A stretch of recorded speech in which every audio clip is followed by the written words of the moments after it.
So now we'll go to another limit hold'em hand here. It was a 9-handed game.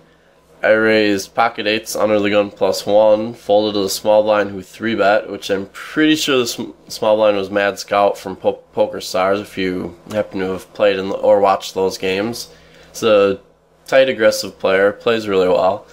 The big blind calls and I call as well. The big blind was a huge fish. He tended to play hands really aggressively, play draws really aggressively, play like nothing, like fairly aggressively too. So anyway, then with that info, the flop came Queen Queen 3 with a diamond flush draw, which I don't recall anymore if I happen to have the 8 of diamonds or not. We'll just say I did because it sounds nicer. The small blind bet, he was a pre-flop 3-better. The big blind raised, I 3-bet. Small blind called, BB 4-bet, I called, small blind called. So at this point, as I was playing the hand, I mean, I'm a little worried by the fact the small blind didn't fold to my 3-bet. So like he could very well have a queen or pocket jacks or kings or aces or something like that that just simply isn't going to fold because he's aware I could very well be trying to isolate this big blind. But like on this kind of spot, like most often I saw the big blind like put in as many raises as he could with just a flush draw. So like that was kind of my narrow-minded thinking at the time. That, or I even saw him do things like that with ace king just because, I don't know, just because more or less he has ace king and he wants to put in action. So anyway, this big blind was driving the action on the flop. He raised 4-bet and we both called. Now the turn, a jack.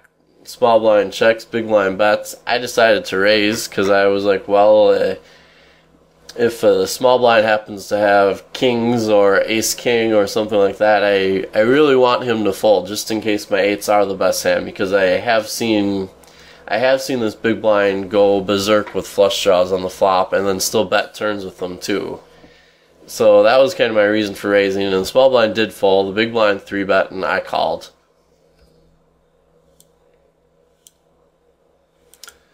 River was a 9. Not the greatest card, just because like if he does have something like King 10 of diamonds, I lose now. Which big blind bet and getting 17.5 to 1, I vomited the money into the pot. Oops, sorry. In which the results were the big blind had ace queen and 1, and I felt really stupid.